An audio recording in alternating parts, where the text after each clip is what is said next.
Thank you, Abrima, for making that distinction between the value chain and value addition. I think it's very important because what I want to do is really ground this conversation in reality. We've focused a lot about the lack of political will, and in the third part of the discussion, I want to come back to some of the challenges, and what I'll be asking the panelists and the audience is to be focusing in particular on the challenges that the regional economic communities are facing. Are they living up to the challenges that we've asked to them to meet? That'll be the third part. But now what I'd like to do is, as you've done a bit, Abrima, talk about good practices and bad practices, where we have succeeded in achieving regional integration and where we have failed to achieve regional integration. And I was struck by a number of examples that were shared with us by the panelists. Kennedy, you talked about pooling energy, and one area that will be dear to Alex Rugamba's heart is the establishment of one-stop border shops, which is an important part of the work that we're doing at the African Development Bank in terms of simplifying the regulatory framework, the soft infrastructure that facilitates regional integration. And this is a point that that you raised, Makhoshi. So might I start with you, Makhoshi, and asking you to share your example with one-stop borders, and has this been a success or has it been a failure? I think it's a bad example to start with. Mr. Manubu can share with you better than I can from the Zimbabwean experience, trying to come to an agreement on always good for the lessons on one-stop border posts. But I think, can I just go back to what Nkosana said, I mean, with regard to political will? And I think Abrima just basically summed it up better than I could have in saying that the challenge with the political decision pronouncements is how do you make them real? And after the political pronouncements are done, when you get onto the national level implementing them, that is when you realize that it's a whole can of worms that you need to really sift through in terms of the implications on the various institutions that you have and what you have set up in terms of legislative framework to govern those institutions. And that is one, if you were to look at creation of one-stop border of that, how many institutions are involved at the border to make this possible. And I think we should also not, I think, Marvin, you said the importance of the distribution of the benefits, because we always look at it from a positive perspective from where I am sitting. But it's very important for every country to get the feeling of a win-win to that. And after the political pronouncement, when we sit down at an official level to say, how are we going to benefit as a country from this? Then you start realizing that you actually may have to give up some space, either policy space, or you may have to give up some space, some resources to make it happen. And a clear example with South Africa is, if you were to look at it from a trade perspective, I know I'm not giving you the examples, but from a trade perspective, being the dominant player from a trade perspective in this region, for example, if you look just at the 5 countries, and I'm glad that Kabulina is here from Swaziland, to say what are the benefits from some of the countries that we are within a customs union that will make them embrace regional integration or trade integration to their benefit, because you're already starting from an unequal basis. So it has to be very clear that the win, all countries have to feel that they are winning, but it must also be clear that all countries have to be willing to give up something. And maybe in some instances it is the policy space, because for a larger country it makes sense to feel that the policy environment that we are setting will benefit the entire region, and perhaps for the smaller countries it might feel that it is actually constraining their own economy. So translating those political pronouncements into actual implications and impact, it's very key. And also the fact that you mentioned about our traditional trading partners have in a way directed where our focus is, if I was to put it that way. So it's more than, it's better for us in this region, for example, to kind of think around our policies on based on where we export most of our resources. We export most of our resources to Europe. Europe is still our major trading partner. So when we sit down and we talk about our EPA, which is our, the trading pact that we have with Europe, then we are going to be focused on it. So I think traditionally, as the historical trade links also play a big role in terms of where we're going. Now, coming back to the examples, I hope somebody will talk about the bad ones, because I want to talk about the good ones. But I think just from a one-stop border post, from what I had said, is one of the challenges is that you cannot only look at it in terms of saying we want to smooth out. In fact, one of our ministers, Minister of Home Affairs, said, interestingly, what we have signed up at an international level through the UN process is actually contradictory to what has to happen from a domestic, or from a regional level, if you want to open up markets for people's movement. So there are some international agreements that we've signed up to individually as countries that are actually making it difficult for us to actually start talking about free flow of movement of people.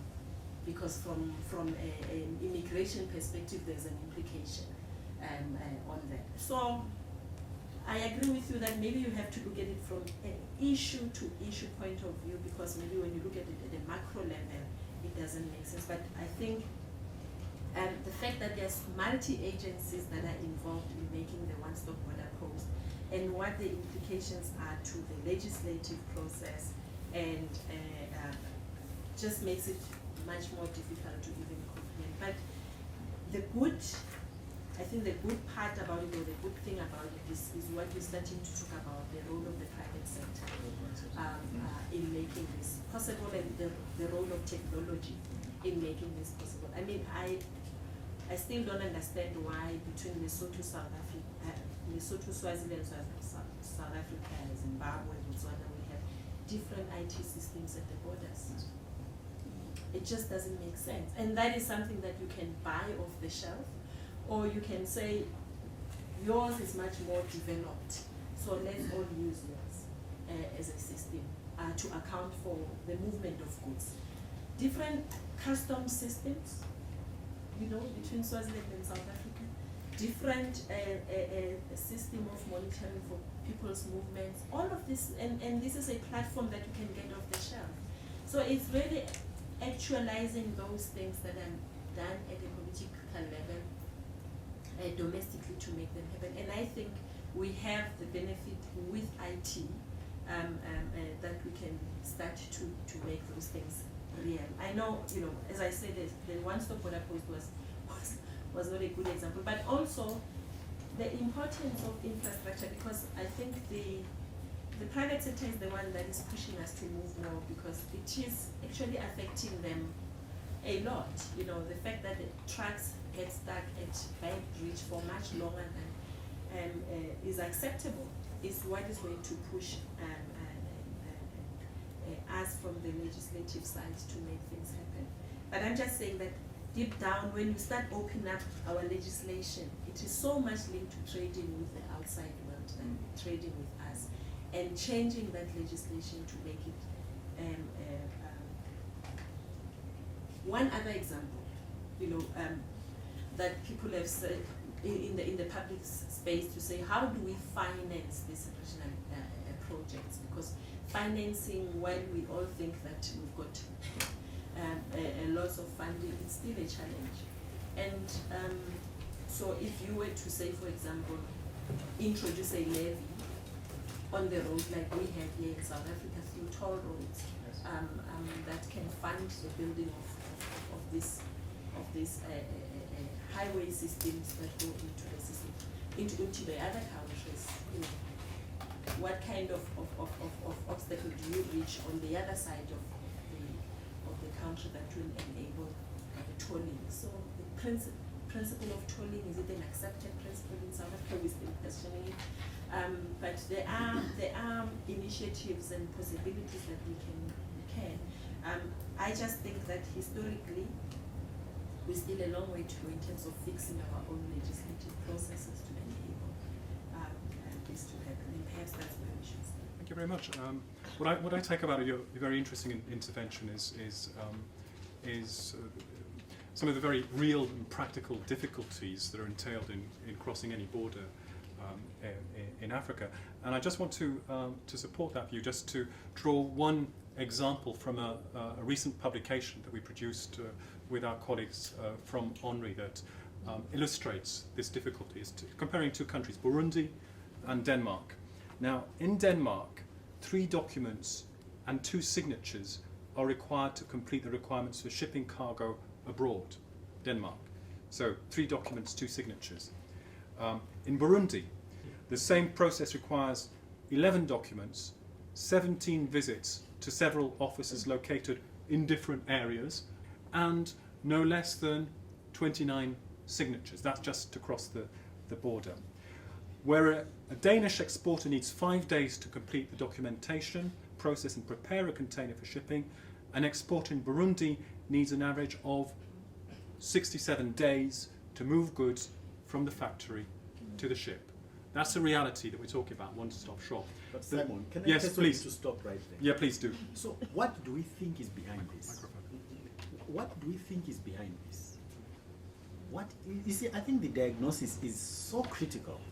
What is behind? So take those 2 countries, Burundi, Denmark. Tell me what you think is behind it. And but the reason why I said senior civil servants, by the way, because in my mind I'm still struggling. Mahoshi just gave the software or ICT issues is that a politician issue or a civil service issue? That's part of the reason why I asked. See, because a lot of what happens in our countries, it's got nothing to do with politicians. Once they've made the overall statement, which we're dismissing here, which I think is really important, the implementation, I think, is a civil service issue. But I think, in a sense, Nikosana, I think Mahoshi did provide elements of the response to the questions that you're asking. She's saying, in any major reform process, there are winners and losers. Yeah. The winners, and this is a point that Brima was making as well, I think the benefits for the individuals are well taken.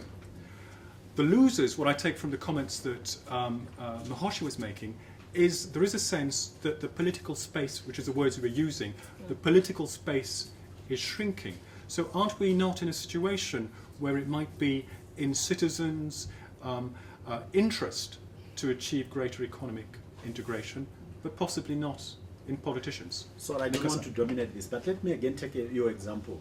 Financing.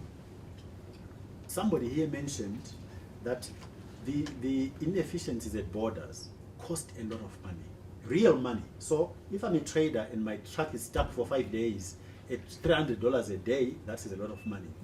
Now, am I to understand that technically we've got no capacity of doing a financial model to translate the trade-off between I can go fast through this border and take part of what is costing me, part of what's costing me, and contribute it to creating an infrastructure? If the numbers are articulated to me, I will do that. I'll make a choice. So if instead of 5 days at the border post, I just take a number at $300 a day, let's say even I spend the whole day, and you say to me, let's compromise. We're now going to charge you $500 to contribute towards whether it's tolls or whatever. As a trader, I'm smart enough to say, fine, I'll pay. Okay. I'd like to bring in Alex on this point, because I know that Alex, an important part of our program at the African Development Bank and ONRI's is about establishing and strengthening these one-stop borders. What's your perspective and reactions to some of the comments we've heard from Nikosana Magoshi? I think I'll be brief on this one, but you did ask earlier for some success stories. Yes. I wanted to say, in terms of one-stop border post, and I wanted to suggest the Chirundu one-stop border post between Zambia and Zimbabwe. I think it's an excellent example of what can be achieved. Here, I think we have seen delays at that particular border post reducing from at least 3 days if my memory is correct, to hours, if you like. So there is a clear example of how cooperation between countries within a regional setting can make the kind of results we're looking for in terms of but for the one-stop border posts to work, a lot of the points that were raised earlier still have to be in place. I mean, you must have the political will, obviously. You cannot have it working in a vacuum. It means there has to be a strong commitment of those two neighboring countries. And secondly, the different administrations. And this point, I think, was raised by the gentleman from Zimbabwe. It's important that those different services, the immigration, the customs, the health, and all the different services understand what it means, to really literally work under one roof. So I just wanted to offer that as, I know we shall move later to things that haven't worked, but I just thought I'd put that one on the table. Thanks. Well, I'd like to turn to my two other panelists who are very well placed in terms of their experience and what has worked well and not well. Kennedy, in your first intervention you mentioned power pools, which strikes me as being a very good and interesting example of how you achieve some degree of integration. I know a few good examples in Benin. Can you tell us a little bit more about those good examples, or bad examples as the case may be? Actually, I quickly wanted to comment on the one-stop border posts. I look at it as two untidy houses. So on the practical side, let's say one house is Zimbabwe, one house is South Africa. But you are saying that the house can only be clean if we merge it into one house. But I think you can clean it without merging. So if a one-stop border policies that will lead you to one-stop border posts are a constraint, clean up what you have, make them efficient, so you can still operate within the two borders. I think we have become so obsessed with one-stop border posts to the extent that we are not making progress on things that we can clear within the two borders. So I think there is still life within the two borders, and let's clean up the two borders, and then we see the flow of goods. If we end up with one-stop border posts, fair enough. I would go for no border posts. As you know that independent Africa is the one that brought in borders. In the past, people just used to cross. And of course, where I come from in Malawi, we just cross into Mozambique and then we come back. There's no border. So at the end of the day, the border is an instrument for collecting revenue. But we know we have made it so technical, so difficult, so policy-oriented that now we can't move because we are only thinking about one-stop border posts. But on the positive side, I think on communicable diseases, they have made progress, particularly in SADC, in terms of harmonizing a number of things. On the agriculture side, on foot and mouth diseases, they have made progress. Where I feel there's a problem, which comes to the issue of winners and losers. In any regional integration process, there are winners and losers. But we seem to be saying at all times that everyone is going to win. That's not true. Now, what do we do with the losers? The winners are those who have productive capacity to exploit the market access opportunity almost immediately. Now, what do we do with those that will not be able to benefit? The modality that we have taken is by giving them more time to implement reforms.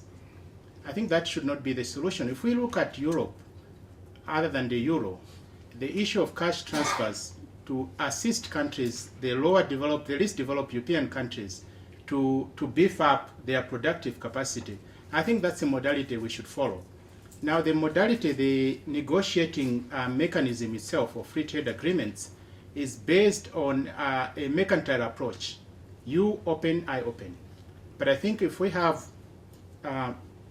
growth as the main goal, so when we are negotiating a free trade agreement, we have growth as the main goal, then the issue of those who are going to benefit immediately, they may benefit by exporting more. Then part of whatever revenue they will be getting maybe can be used as development transfers. More or less what the relationship may be between SACO and South Africa, to a certain degree, it may not be perfect. But when you look at the constraints within SADC, the constraints are there because the losers do not see the way out of the ditch of where they are. So until such a time that the negotiating modality changes, then we're not going to make progress on free trade agreements. Thank you. Thank you, Kennedy, for those very interesting examples and some of the practical difficulties of crossing borders. On that note, I wanted to share with you a bit of a personal experience. In a previous life, I used to work with an organisation that's called Doctors Without Borders, which provided basically emergency relief in countries like, well, I was in Rwanda, and I was trying to cross the border to go into Tacoma at the time. This was in '94. So I stopped at the border crossing, and I introduced myself. And I said, hello, well, I'm Simon, and I work for Doctors Without Borders. And the customs official said, no, sir, you don't. This is a border, and you will respect the border, on which I had to give them $100 to cross the border. So you're talking about winners and losers. I think some of the losers will be the political space. Customs organisations might be another potential loser. But moving to you, Eneas, OPEF has just conducted recently, last year, a very, very ambition-extensive evaluation of multinational operations and regional integration. So you're very well placed to give us a sense of success stories and failures when it comes to the African Development Bank. And I would encourage certainly candidness on both sides of the argument. Okay, thank you. I would like to come back first to a question asked by Mr. Mpuzana. And what I liked in his question is that he had already given a response. Why those problems on borders? As you say, Mr. Mpuzana, because there is a mentality of rent seeking. Because there are some people who benefit from inefficiencies. And in this context, institutions matters. I mentioned earlier North Douglas, who is a Nobel Prize in economics, and who in a famous paper said that if in a country the institutions encourage people to steal, people will become stealers. So if we have those inefficiencies are in our institutions, and if there is something to do, it is also to go into those institutions, and some work has to be done, political economy. Now coming back to what you have done in your pair, one of the success stories I can mention is the dam, Manantali Dam, which is between Mali, Mauritania, and Senegal. It is an example of what has been said here. In order to succeed in multinational operations, countries must receive net benefit. If not, doesn't succeed. And in this context, there has been no delay to start the project, but they did a good job in analyzing, cost and benefits for each country involved. And they have 3 areas related to this dam: irrigation, power, and agriculture. And there are different quota for each country, depending on the needs of the country. If the needs are higher in energy, they will get more in energy. Agriculture, others from irrigation. And this is a very strong case because it has survived from important conflict which happened between Mauritania and Senegal in 1989. So there are certain lessons learned from Manantali Dam and the following project on Manantali energy power. Now, you would like that I comment on failure.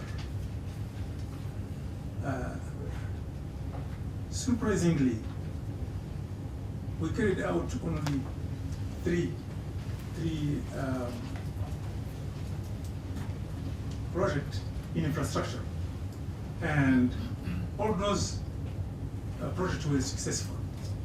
Manantali, and then the road between Arusha and Namanga at River in Kenya, and then the other project is between South Africa and Mozambique.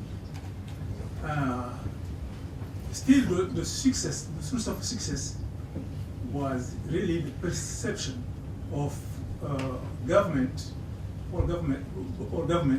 of the net benefit they are getting from those projects. We didn't have a chance to carry out a case study on soft component of what the bank is doing, and that is where the bank is not performing very well. We have even seen that some component, soft component in infrastructure have been neglected or even abandoned.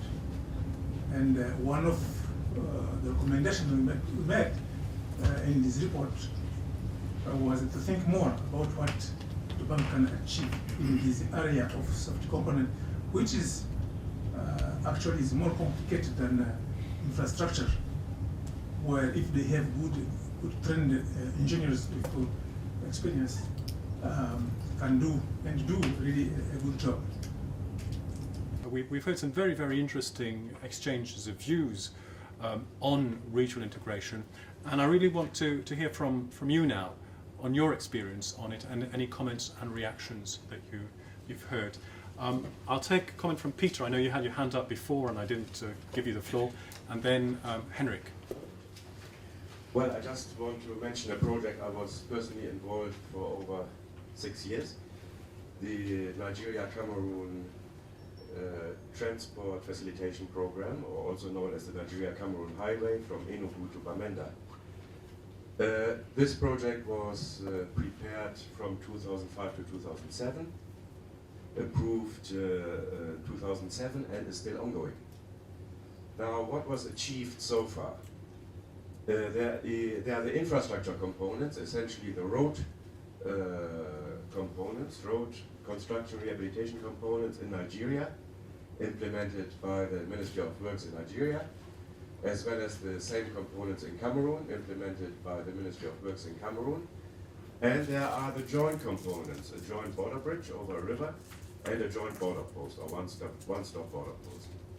The roads in Nigeria are finished, so the first prize goes to Nigeria. The roads in Cameroon are almost finished. Second prize goes to Cameroon. All this done using national implementation agencies. But the joint border post design hasn't started, done by ECOWAS. The joint border bridge, similar case. Now, successful is the project most likely overall. However, the joint components to be implemented by the RECs, in this case, ECAS and ECOWAS work together, but ECAS delegated its authority to ECOWAS. The RECs, terribly inefficient. So this is one experience. Then, a completely different one. Let me just cite an example from my country. I happen to be from Germany. When I was a student and I wanted to travel to East Berlin, I had to cross 4 border controls. And the 200-kilometer journey took me 4 to 5 hours. Today, I can travel from Warsaw in Poland to Lisbon in Portugal without any stop within the Schengen zone. And this is what I call a success.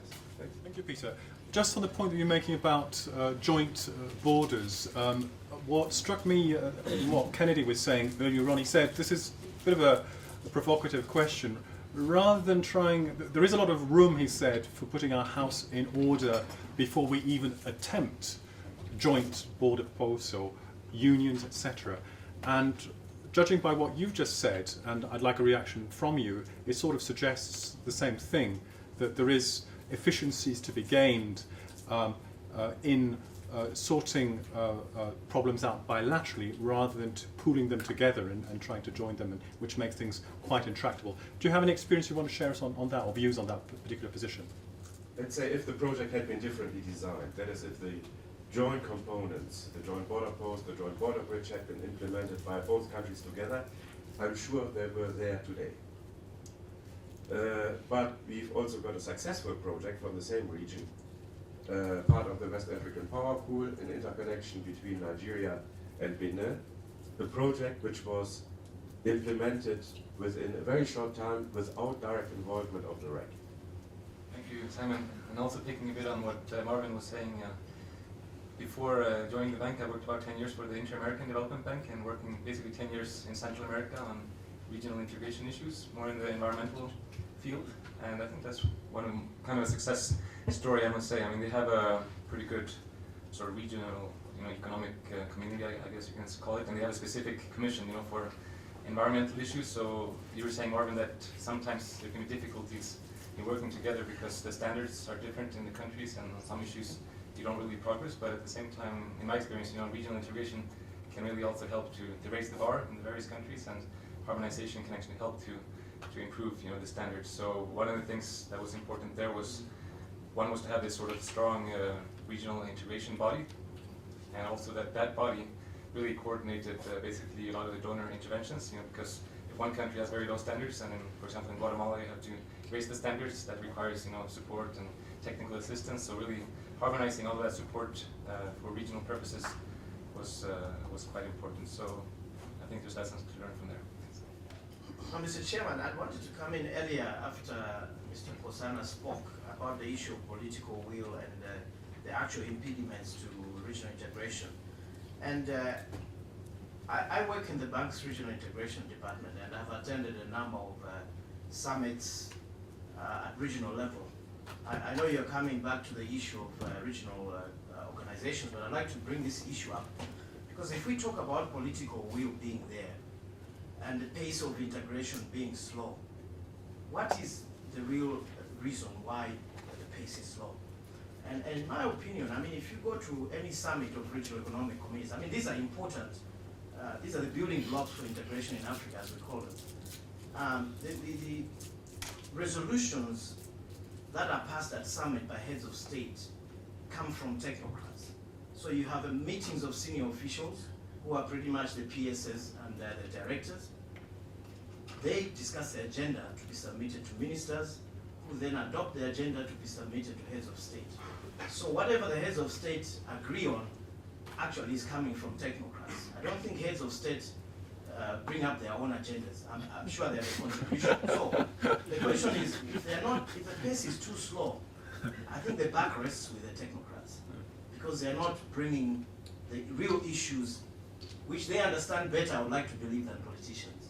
So the question is, as development organizations, what is it that we can do to unlock that aspect of moving at a faster pace? Thank you. Okay, thank you very much.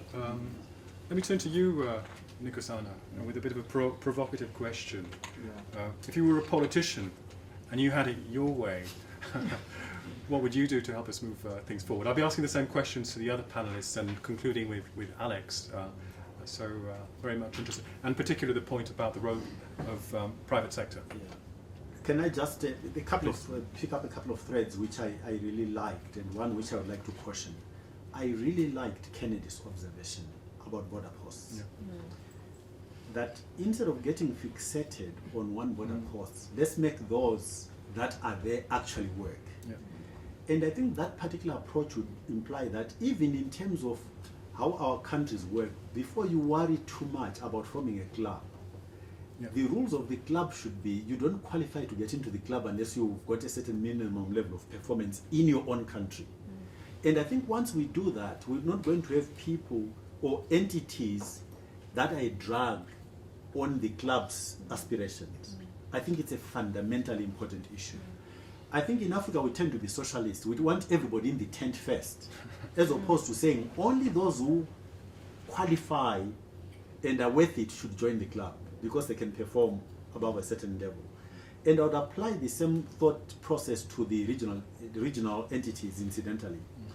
I would argue that if you get the citizens of a country and the public sector and private sector to already have a comfort level in working within two countries, just take that as a minimum unit, it should actually be easier then to expand and integrate and amalgamate. So don't worry too much about starting to form huge ones, but make those that are there work, and then building one from there will work better.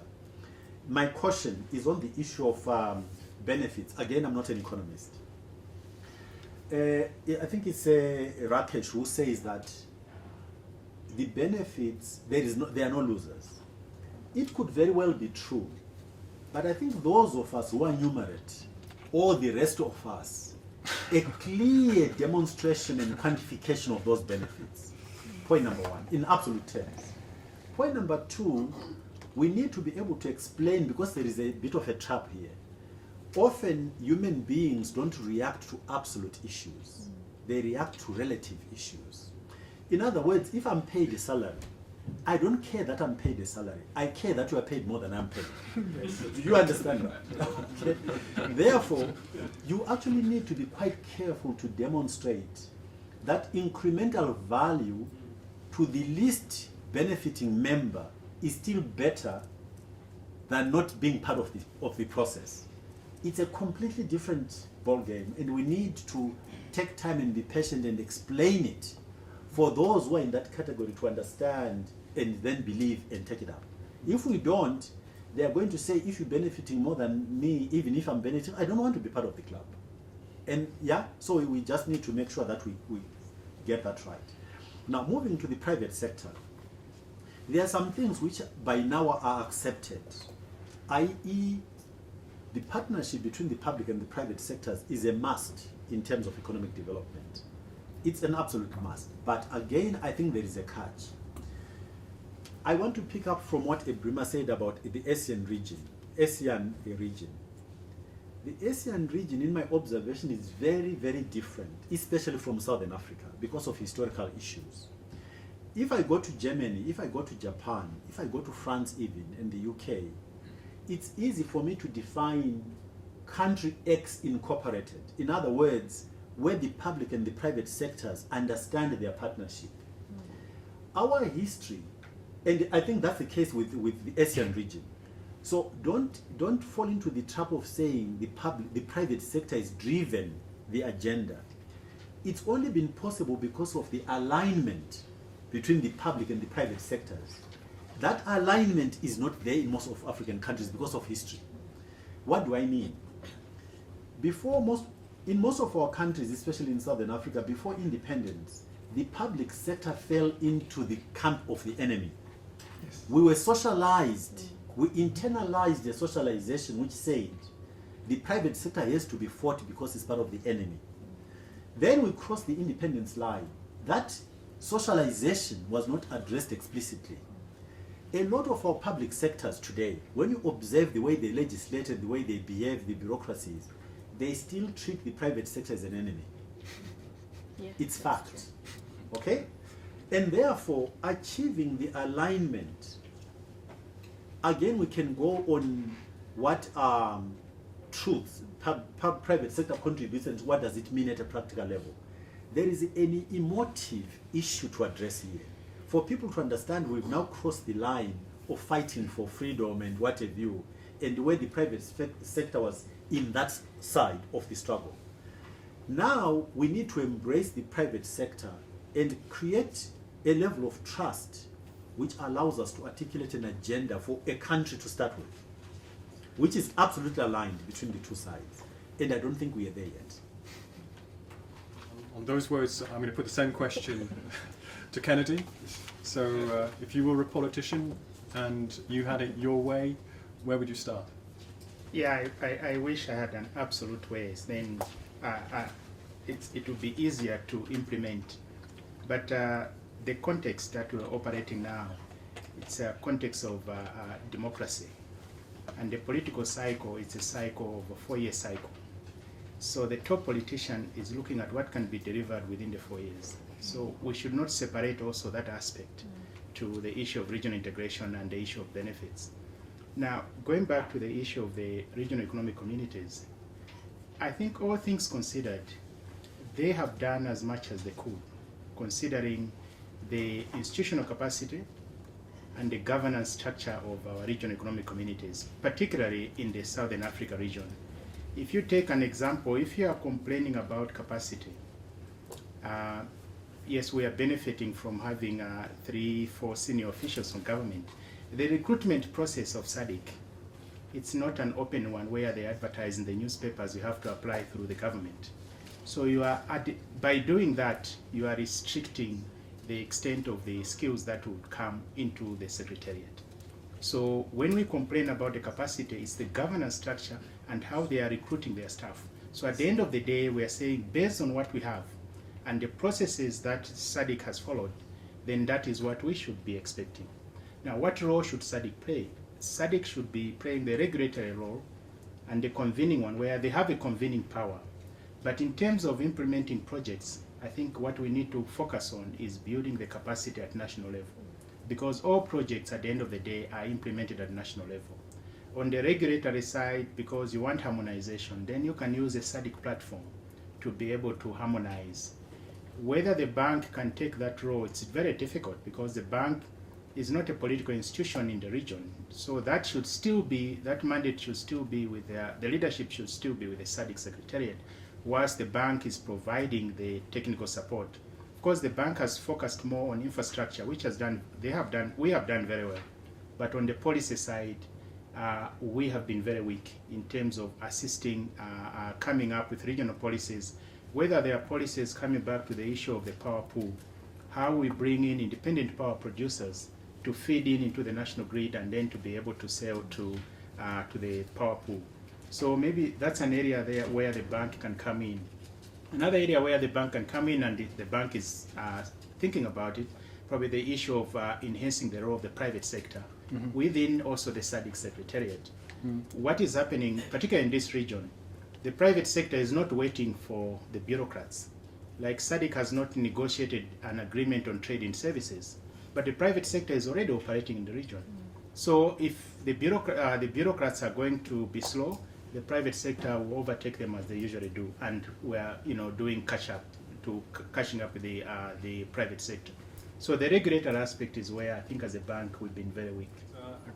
I'd now like to give the final word to Alex, and I'm going to change a little bit the question. I'm not going to say if you were a politician what would you do, because you're the Vice President of the African Development Bank, the Acting Vice President, and the Director of the Honorary Department. So I think you've got a very special responsibility here, Alex, in moving forward. And so I'd like to hear from you where you are taking us, where you're taking the African Development Bank, and in particular, if you could respond to the 2 points, important points that were made by the panelists and the audience on strengthening the role of the RECs. What is it that we're doing? And it reminds me a little bit that joke about what we say about IT people. You can't live with them and you can't live without them. I've got the feeling it's a bit the same thing with regional economic communities. If we want to advance a strategy, in a sense there is this feeling, sentiment that they haven't been doing as much as they should be doing, but they are a vital player in moving forward. So your take on RECs, and your take also on how we can go about strengthening private sector operators in or outside of the RECs. So over to you, Alex. Yeah, thank you, Simon. Just before I respond to your two questions, I just wanted to say that on the question of the spaghetti ball, I think we have made some progress. What happened is that in 2006, at the Africa Union Summit, which took place in the Gambia, there was a decision taken to have 8 recognized RECs. And I must say, since then, there's been some progress in clarifying how this overlap between RECs. And the case of COMESA, EAC, and SADC moving towards a tripartite arrangement, I think, in a way, has been a response to this, what has been a perennial problem of overlaps between mandates of RECs. So under the tripartite arrangement, we are seeing the 3 RECs trying as much as possible to come together and do things in common. ECOWAS, which is the REC for West Africa, there they don't have this issue of overlap. almost the entire 15 countries that are member states of ECOWAS really all subscribe to one body. And because of that, there has been some interesting progress in West Africa, which I think nobody has raised yet in this discussion. And one of them is the movement of people from that region. Anybody around the table from that region will tell you how easy it is for nationals to move without. I think they have a single travel ID document which facilitates movement. And in part, that is because you have one rec for the whole region. I want then to address one issue which Mahoshi raised about the role of the African Development Bank at the continental level. The issue is that the three continental bodies, if you like, the Africa Union, the African Development Bank, and the Economic Commission for Africa, do have a joint secretariat, and under this arrangement, we always consider the Africa Union as obviously the political, if you like, head of any continental view on how we operate. African Development Bank's role has always been more on the technical support side. We never can substitute what the AU obviously does. And the Economic Commission for Africa comes in more on, if you like, the knowledge side. And this arrangement, so far, I mean, it's not perfect yet, but I think the most recent meeting of the three heads of the three institutions took place in Tunis on 19th of July, and the discussion was around innovative financing for regional projects, infrastructure projects. So I think that is probably one way we shall continue working at the continental level. Now, coming down to the RECs, I think the point was made by Kennedy that the roles of RECs have to be, first of all, clearly defined, and I think they are more or less well understood. A lot of it is coordination, harmonization, not implementation, clearly. That has to be at the country level. So what we are doing in the African Development Bank is to support the RECs in their functions, which are well defined. And just to give you an example, before the end of this year, we shall be going to our board of directors with two proposals. One is a capacity building support for the tripartite, and essentially on their trade facilitation work. The second proposal will be to support the Africa Union Commission, the NEPAD Planning Coordinating Agency, and RECs in the implementation of the PIDA program. So this is, again, all capacity building support. I think that will be our probable role going forward. I want to agree with the observations made that we have not done very well on the soft aspects of integration. And I think the OPEV report brought this out fairly clearly, that we have done better at infrastructure and less in the soft areas. And in the new strategy which we are preparing, we will address this, obviously, and we wish to become much more helpful on the soft aspects of integration in addition to the hard. My last point is that the point made by our colleague, if I got the name right, Marvin, I think. Was it Marvin? Yeah, I think he mentioned about an example from Central America of the core question of ceding some sovereignty to supranational bodies. I think this is something we will have to do more of in Africa to push this agenda. We do have a couple of examples already. I think Gakusi mentioned the successful project of Manantali Dam. Now that dam falls within the OMVS. And OMVS, if you like, is a good example of where countries have ceded some, if you like, bits of their sovereignty to a supranational body empowered to undertake multi-sectoral projects around this dam. Another example, if I'm not mistaken, is also the Maputo corridor, which links South Africa and Mozambique. When the whole notion of that corridor was set up, I'm sure the two countries, when they got together, Mozambique and South Africa, they realized that for this to work, there are certain things we have to give up, if you like, but not for a common good and to a specialized body or arrangement. So I think this is something we need to probe a little more, and I think it will, as the bank would be obviously on standby to always help whoever we can. Thank you, Simon, for this opportunity to speak. Thank you very much, Alex. And with those positive and upbeat remarks on where we're heading, I'd like to bring this first panel discussion to a close. I'm not going to try and summarize this 2-hour conversation. It'd be way too difficult. But what I would like to say is how much I have enjoyed listening to the panelists, listening to the comments that you, the audience, have made, and how much I have learned, not only from the strategies and the practices that we're dealing with. I think we have our job cut out for us, Rakesh, when I think of things that we have learned from this exercise. And I would like to conclude this panel by thanking from the bottom of my heart the 5 panelists. My feeling, Nkosana, is that you've been one of the panelists and you've brought a great deal of interest to it. I'd like to thank you, Kennedy, Mahoshi, Enias, and Alex for this great discussion. Thank you very much.